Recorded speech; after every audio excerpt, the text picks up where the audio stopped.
बंद हो जाएंगी। तीसरी बात यह है कि इन बड़े बड़े देशों के लिए अब भारत वो देश नहीं रह गया जो पहले जाकर इनके पास दुखड़ा रोता था या बताता था कि पाकिस्तान ने ये कर दिया वो कर दिया। अब भारत खुद दुनिया को बताता तो है कि पाकिस्तान देखो 2 कौड़ी का देश है, लेकिन पाकिस्तान को ठुकना कैसे है, उसके अंदर के आतंकियों को सजा कैसे देनी है, इसमें पूछा पाछी का खेल अब भारत में नहीं चलता है। बता देते हैं मार के कि हम मार दिए हैं।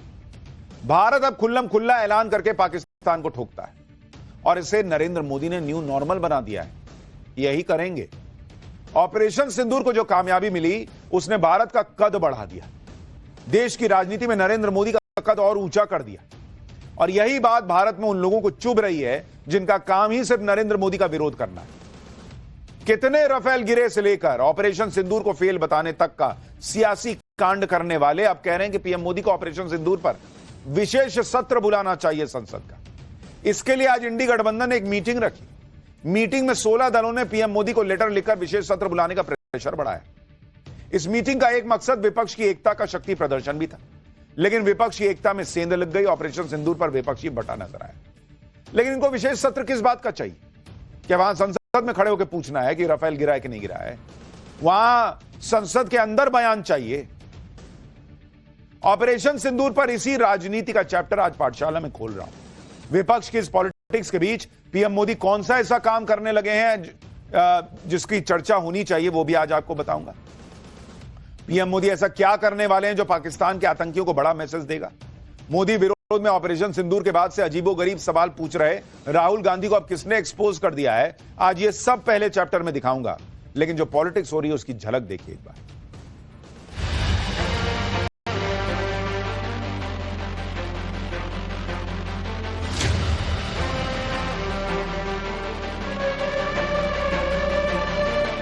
क्या हमको स्पेशल सेशन के लिए प्रेसिडेंट ट्रंप के पास जाना पड़ेगा? कह देंगे अभी हाल है मोदी के नाम नूर लगा एक वन नेशन वन हस्बैंड ये स्कीम है। आप सारी दुनिया को तो बता रहे हैं, हिंदुस्तान की जनता को अंधेरे में रखना चाहते हैं। It was also rational on their part. Operation which they thought they'll continue for 48 hours folded up in about 8 hours. ये सारे के सारे ऐसे हैं, आजादी के समय से सरेंडर वाली चिट्ठी लिखने की आदत है।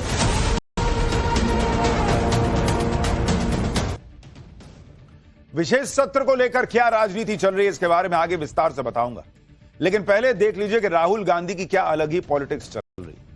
राहुल गांधी पहले पूछ रहे थे कि कितने विमान गिरे भारत के, ये बताओ। अब राहुल गांधी कह रहे हैं कि ट्रंप का फोन आया और नरेंद्र मोदी ने सरेंडर कर दिया।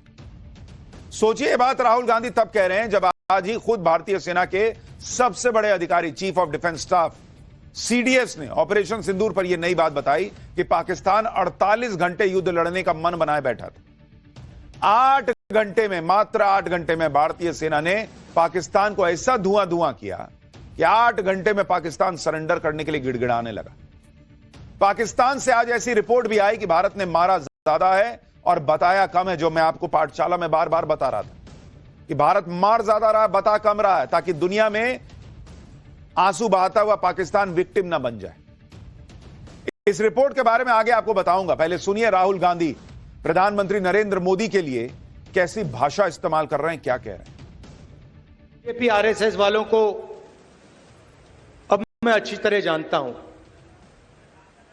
इन पर थोड़ा सा दबाव डालो, थोड़ा सा धक्का मारो, डर के भाग जाते हैं ये लोग। जैसे उधर से ट्रंप ने एक इशारा किया, फोन उठाया, कहा मोदी जी क्या कर रहे हो?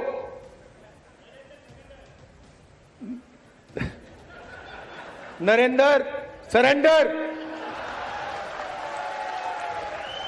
और जी हजूर करके नरेंद्र मोदी जी ने ट्रंप के इशारे का पालन किया। आजादी के समय से सरेंडर वाली चिट्ठी लिखने की आदत है। 1 सेकंड में थोड़ा सा दबाव पड़े, भैया ये लो। हाँ, तो ये इनका कैरेक्टर है। कांग्रेस पार्टी सरेंडर नहीं होती है।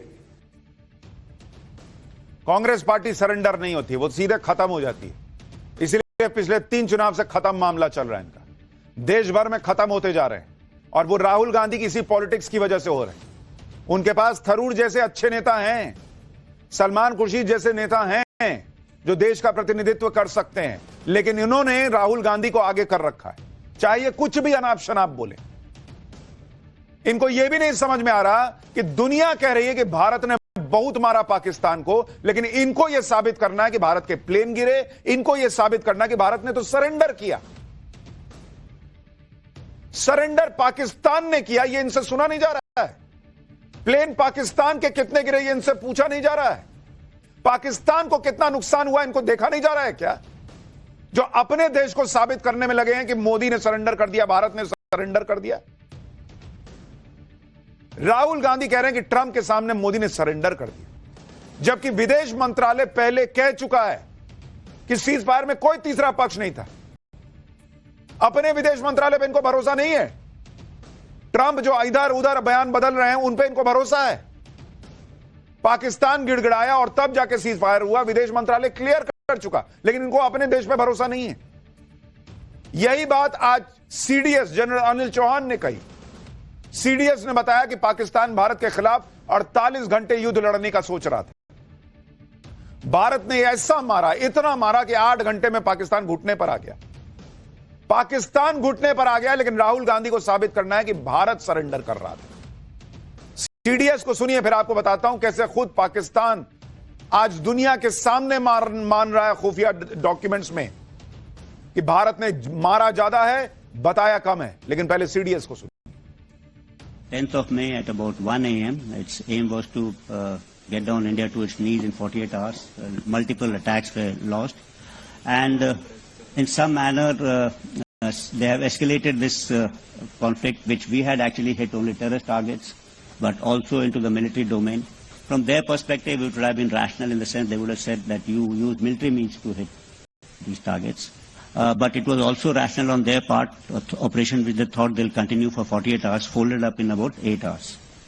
And on 10th, when they picked up the telephone and said they wanted to talk. And I think that the rationale behind this the realization coming in stemmed from 2 facts. That one is they must have assumed that if they continued this mode, they're likely to lose much more. आपने सुना, CDS खुद कह रहे हैं कि पाकिस्तान ने phone किया था कि भाई सीज फायर कर लो, छोड़ दो हमको। पाकिस्तान गिड़गिड़ा रहा था। विदेश मंत्रालय कह रहा है, सीडीएस कह रहा है, इनको भरोसा नहीं है राहुल गांधी को। इनको साबित करना है कि भारत का विमान गिरा, भारत ने सरेंडर किया है। कैसे नेता हैं बॉस? 2 दिन पहले ही सीडीएस ने पाकिस्तान से युद्ध में भारत को एरियल लॉस होने की बात मानी थी। तो यही कांग्रेस उनके बयान को लेकर मोदी सरकार से सवाल पूछ रही। नहीं नहीं, देखो एरियल लॉस। अरे भैया, रूस का 41 विमान फोड़ दिया यूक्रेन ने। आपने वहां किसी को बोलते सुना है कि गिना बताओ कितना विमान फूटा है तुम्हारा? युद्ध लड़ने जा रहे हैं, एक आध विमान इधर से उधर हो गया, इनको बहुत आग लगी। पाकिस्तान का इतना गिर गया, इनको फर्क नहीं पड़ रहा है। और आज जब सीडीएस खुद कह रहे हैं कि पाकिस्तान को ऐसा ठोका कि पाकिस्तान सीज फायर के लिए गिड़गिड़ाया, तो कांग्रेस ट्रंप के प्रेशर में सीज फायर की थ्योरी बेच रही है। गजब लेवल की इनकी पॉलिटिक्स है बॉस। मुझे समझ में नहीं आता कि राहुल गांधी के आसपास कोई तो होगा जिसको इतनी सी समझ होगी कि पॉलिटिक्स नाम की चीज कैसे की जाती है, और उसमें भी देश हित बचाया जा सकता है।